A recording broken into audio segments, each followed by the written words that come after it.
chilly on the willy, isn't it? It is, but it's autumn, so those cold starts really gives an awesome day. Where you know that there's a chance there's going to be fantastic this afternoon. Well, Mother Nature makes us work for it, doesn't she? She does. Do you excuse my great microphone that's still stuck together? Nothing too fancy around here. Yeah, that's it. Yeah. At least we have a mic. Yes. We didn't have a mic for a while, did we? No, we just sat there in front of the Just. Hello. But now we have the mics, we have your light. It's good light, isn't it? Your light, you're getting better at looking at the light. I can't look at it. It's like that when a bug draws to it and just I haven't fried myself yet, but probably don't lick it. Don't lick anything at the moment. It's still COVID-19. So. That's it. Podcast done. Thanks for listening. That was our advice today. Don't lick anything. And don't burn anything either. Yes, don't burn it. So yesterday we had a lovely morning.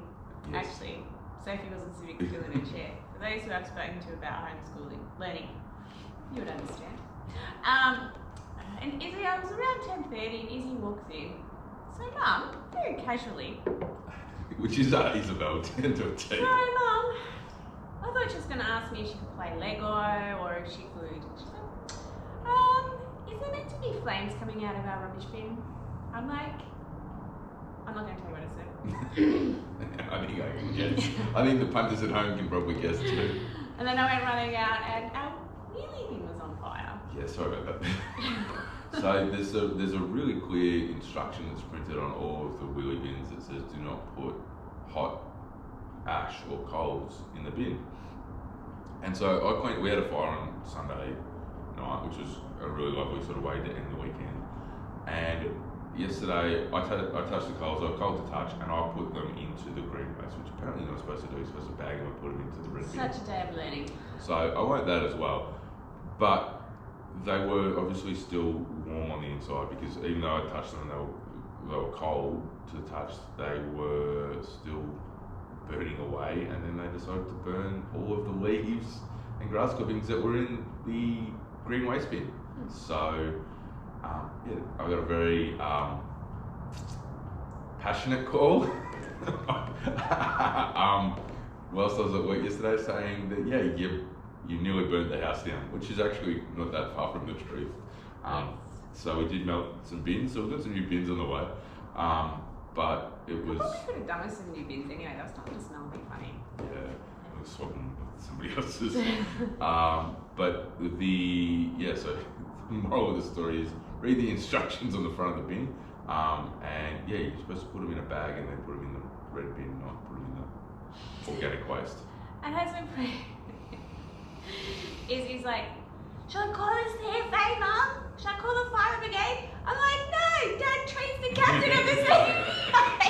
He's gonna cut so much shit over this, you can't do it. And now we're telling anyone. Now Josh is like, don't tell anyone. So we can tell anyone, and he's told everyone. Yes, there's a side story about little Soph who then repeated some words that were probably inappropriate for podcasting. However, weren't inappropriate at the time. So good day of learning. But so being accountable, I took ownership of my mistake. Beautiful segue. And so we thought around getting back into it. Things are starting to reopen. We're looking at, we had our first face-to-face. Like, can touch it? No. But I wanted to hug everyone. And we couldn't. He's like, oh. But the driveway's marked out now, and we can have people back in the facility, which is back on the property, which is really nice. Yeah. But what we've found is that will hopefully encourage people to take some more accountability and build a relationship with, whether it's one of your training partners from the gym, shooting, hey, I'm going to go to Tuesday night, do you want to come? That sort of accountability works really well. I think that's what a lot of people have been lacking is the face-to-face accountability. It's all well good to say, yeah, I've done it from home. We can tell whether you've been doing your push-ups or not pretty quickly. But the accountability is not in the real time. With having an accountability buddy or just a training friend, you don't need to give it such a formal, wanky title as accountability. buddy. But having a training partner makes a big difference in your adherence and also your enjoyment. Like, you get someone like a Janelle who's going to talk to you about anything and everything, even midway through doing goblet squats or running to bills. She's just going to be happy to talk to people, and that makes training that little bit more enjoyable. Yeah, so if you are the type of person who needs to have chatter or something like that, find someone like that. Yeah. And you don't always have to talk about the positive side of things. You're allowed to talk about the negative side of things as well. Yeah. You don't have to pretend like, oh, it's so awesome. Oh, you know, I still hate exercise, but because I'm with you, you make it so much better. Yeah, and it doesn't have to be going to the gym. It can be just going for a walk. I've been really struggling to go for a walk. So today's going to be another cracking day. So that's a great afternoon, evening to go for a walk.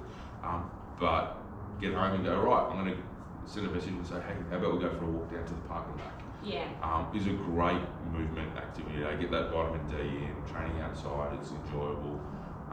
It's nowhere near as, once you start with someone, you don't notice it. You go, Oh, we've already, look at that, the time, it's already You just done. told me I picked 10,000 steps. Yes, Don't have, yeah. no, you have a watch. No, I've I stolen it.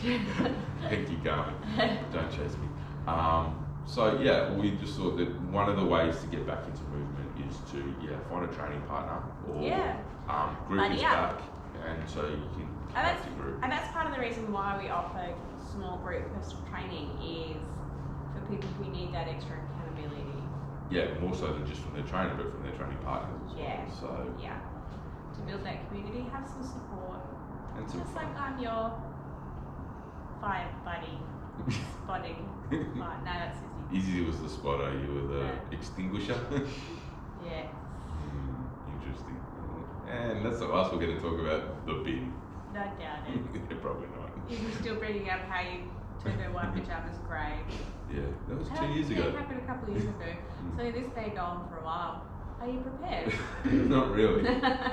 So if someone's out there, I've burned a bin network. So if there's anyone else that's ever melted their garbage bin, reach out and let us know. It'll make me feel at least a little bit less foolish. Facebook group. I can join. I'm a dickhead that's burned a bin. But no. So on that note, have you got anything else for the punters? Sophie's like, just turn it around the other way, Mum. No one will see it. The green bin is flat, like it is melted to within an inch of its life. There's still one wheel. I'll leave it with you to sign off because I've got nothing more productive to add. I tried not to cry. Love the tears. Just say, be brave, be wise, be kind. Alright guys, in Bond's absence, remember to stay brave, stay wise, stay kind. I think you all made Bond cry, you horrible humans. Alright, have a good week. It's a podcast, they hear it. How do I stop this thing?